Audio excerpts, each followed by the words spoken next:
Et bonjour amis collectionneurs, c'est Leaderwolf et aujourd'hui on se retrouve pour la découverte de la Retro N5 ou de la Retron 5, vous l'appelez comme bon vous chante.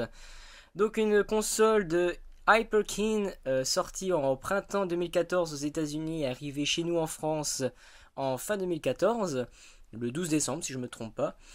Donc la Retro N5, moi je l'appelle comme ça, hein. Donc la Retro N5 est une console capable de lire à la fois des jeux Famicom, NES, Super NES, Mega Drive et Game Boy Advance, Game Boy Color et Game Boy également du coup. Voilà, donc c'est vraiment une console parfaite pour des collectionneurs comme moi, étant donné qu'on peut vraiment jouer à tous ces bons vieux jeux rétro. Voilà, donc dans cette vidéo, je vais vous présenter déjà la console en elle-même, sa manette, je vais aussi vous montrer le rendu sur une télé, mon avis. Donc, voilà, donc j'espère que cette vidéo va vous plaire et on se retrouve tout de suite pour la présentation de la console.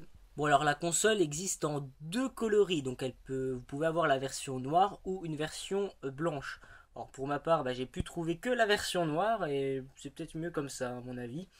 Voilà, donc une version noire plutôt sympa, ça fait quand même gros bloc.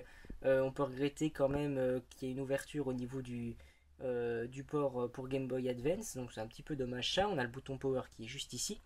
Là on a des petites lettres qui s'illuminer selon le jeu auquel vous jouez. Et là on a pour tout ce qui est pour mettre vos cartouches donc de vos jeux rétro évidemment cachés par des caches, voilà. Donc c'est pas vraiment au niveau des pour ce qui est de mettre les cartouches c'est un petit peu compliqué, je vais vous expliquer parce qu'il y a un certain problème avec les Retro N5 mais ça on verra plus tard. Donc voilà pour mettre les cartouches, on a là ici une fente pour mettre la manette, même si je dois avouer que c'est pas très optimal pour mettre la manette, ça se fait vraiment comme ça quoi. C'est pas vraiment le top, pas vraiment le plus esthétique, mais enfin voilà. La manette, on verra ça plus tard.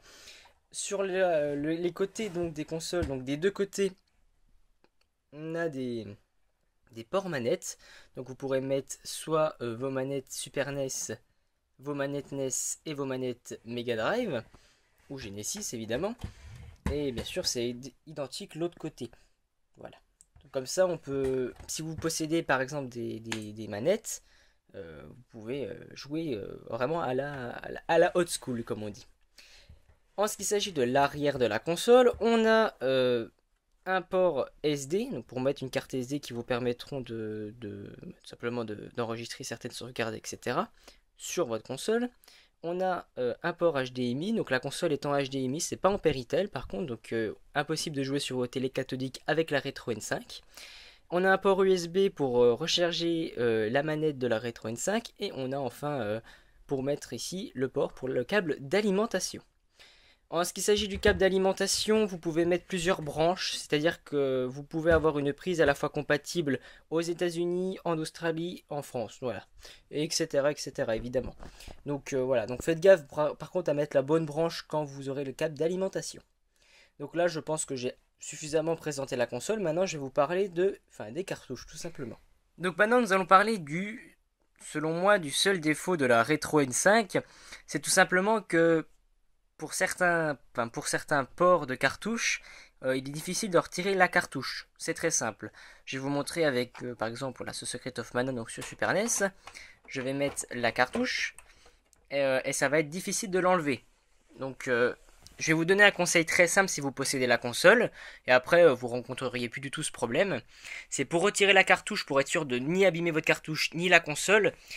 Attrapez la console pour éviter qu'elle se lève au moment où vous retirez la cartouche. Et à ce moment-là, vous devez prendre l'extrémité à gauche de la cartouche et tirer sur cette extrémité. Et la cartouche sortira très facilement.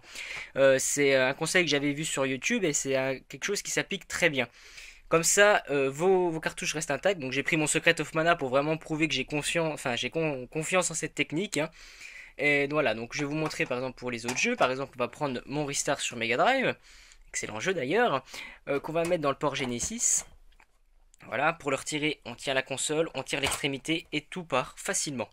NES, par contre, c'est le port, sur internet, beaucoup se plaignent du port de Mega Drive, mais pour moi, personnellement, c'est le port, le port NES qui me pose vraiment le plus de problèmes. Voilà, donc je vais mettre la cartouche. J'ai des petits problèmes, voilà. Voilà, donc, par contre, NES, ça bouge vraiment beaucoup, donc il faut vraiment prendre soin de ses affaires. Moi, je prends soin de mes affaires, donc je m'inquiète pas au niveau de la rétro N5. Voilà, donc vous attrapez, vous tirez le bout, là, et voilà. Faut pas hésiter, enfin, faut pas non plus tirer comme un bourrin, c'est-à-dire faut pas enlever la cartouche comme ça, quoi. Sinon, vous risquez vraiment d'abîmer la console. Donc vraiment, appliquez le conseil que je vous donne là et vous aurez aucun problème avec vos cartouches. Donc, je reprends la caméra, voilà, j'avais posé pour vous montrer. Donc comme je le disais, vous avez le port Famicom, donc pour mettre vos jeux Famicom, donc c'est pour ceux qui connaissent pas, c'est les jeux NES mais au Japon, enfin en tout cas chez nos amis de l'Est. Ensuite nous avons le port NES, donc pour mettre vos jeux NES tout simplement. Donc ça prend en compte n'importe quel pays, hein. Vous pouvez mettre des jeux NES américains, etc. Pareil pour la NES, vous pouvez mettre des jeux, enfin la Super NES, pardon. Vous pouvez mettre des jeux à la fois japonais, américains et français, enfin PAL. Et c'est exactement pareil pour la Genesis, hein, ça prend tous les pays. Donc voilà, c'est vraiment une console cool parce que ça vous permet de jouer aux jeux étrangers sans avoir à posséder quelques accessoires ou etc. Voilà, donc c'est vraiment quelque chose de très appréciable pour la Retro N5. Maintenant, on va se retrouver pour les manettes. Alors, en ce qui s'agit donc de la manette à la base de la Retro N5, nous avons celle-ci. Donc, on peut observer donc, des petites LED bleues qui indiquent quel joueur vous êtes. Donc, ça, c'est quelque chose d'appréciable, hein. C'est identique à la Wii, par exemple, ou même tout simplement à la PS3 et aussi à la 360. Bon, 360, c'est pas représenté par 4 petites LED, par le LED circulaire. Mais voilà, donc c'est vraiment quelque chose d'appréciable, j'aime beaucoup. On a un menu Home parce qu'il y a un menu donc sur la Retro N5, je vous montrerai tout ça tout à l'heure avec des essais de jeu, vous inquiétez pas. On a un bouton Select et Start et on a aussi voilà donc les 6 boutons. Donc sur une NES, on pourra utiliser ces boutons là, donc B et A. Pour la Super NES, ça sera ces 4 boutons là. Et pour la Mega Drive, ça sera ces trois-là, ou les 6 tout simplement, puisqu'étant donné que la Mega Drive a sorti une manette à un certain moment avec 6 boutons.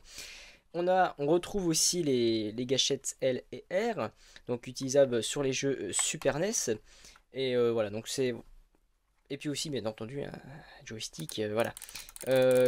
Qui est vraiment, je trouve, pour ma part, enfin, pas très agréable. Enfin, pas très agréable pour des jeux rétro. En soi, jouer avec, ça me dérange pas du tout, mais je préfère quand même jouer aux jeux rétro à l'ancienne avec les bonnes vieilles manettes, quoi, pas avec un petit joystick, voilà. Par contre, oui, c'est vrai, il y a une prise en main qui se fait un peu bizarrement aussi avec ça. Enfin voilà, donc c'est pas vraiment la meilleure manette du monde, mais bon, si vous êtes indulgent, vous pourrez jouer très bien avec celle-ci. Mais pour les puristes qui n'aiment pas cette manette, d'ailleurs qui fait énormément de bruit, hein, écoutez, voilà, j'espère que vous entendez bien. Voilà, elle fait beaucoup de bruit. Alors, pour les puristes, vous pouvez bien entendu jouer avec vos manettes officielles. C'est très simple, vous enlevez le petit cache pour les manettes. Donc c'est vraiment très appréciable d'avoir des caches comme ceci, puisque ça nous permet voilà, de pas abîmer la console, éviter qu'elle prenne la poussière. Et du coup, on peut brancher nos manettes. Donc je vais vous montrer avec par exemple, dans un premier temps, la NES. Voilà. Alors, la NES, c'est ici. On va la mettre. J'essaie de vous montrer en même temps. Voilà, ça rentre facilement. Donc on peut bien entendu brancher la manette NES et on peut jouer à ces jeux NES. Vous pouvez très bien jouer à des jeux par exemple, je sais pas moi, des jeux Mega Drive avec une manette Super NES. Alors ça c'est vraiment très très bon je trouve. Voilà, donc, oups, ben voilà, je fais tout tomber, bravo. C'est pas grave, j'en ai deux de manettes NES, mais bon. On a une manette Mega Drive qui est, ma foi, l'une de mes préférées. Je vais essayer d'attraper le bout parce que voilà, j'avais présenté bien, mais au final c'est plus handicapant qu'autre chose. Donc voilà, on peut bien entendu brancher celle-ci ici. Voilà, tout simplement. Et aussi on peut brancher vos accessoires, donc que ça soit Nintendo Scope, Nintendo Zapper ou même la souris Super NES que je possède ici. Voilà, on peut bien entendu les brancher sur le port qui est prévu à cet effet. Donc voilà, donc c'est vraiment une console, certes, qui propose pas une manette de base excellente, qui a quand même 2-3 bonnes idées, je trouve, dessus. Mais Mais les manettes officielles sont compatibles avec cette console, donc vraiment ça donne encore plus de charme à la Retro N5. Donc voilà, donc maintenant je crois que je vous ai à peu près tout dit. Donc maintenant on va se retrouver pour la présentation à la fois du menu de la Retro N5 et on va tester les jeux et les calques parce qu'on peut utiliser certains calques et je vous montrerai, ça donne un rendu de toute beauté. On se retrouve tout de suite.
Donc voilà, c'était Leader Wolf pour la présentation de la Retro N5. J'espère qu'elle vous a plu et que je vous ai donné envie de posséder cette machine. Pour ma part, donc le seul défaut, ça reste le problème avec les cartouches, un peu difficile à enlever. Mais si vous êtes quelqu'un de soigneux, je ne me fais aucun souci pour vous. Voilà, donc j'espère que cette vidéo vous a plu. Si vous avez la moindre question, n'hésitez pas à les poser dans les commentaires. Je me ferai un très grand plaisir d'y répondre. Partagez cette vidéo pour donner envie à d'autres joueurs de posséder cette Retron 5. Sur ce, je vous dis bonne fin de semaine. Jouez bien. Bye tout le monde.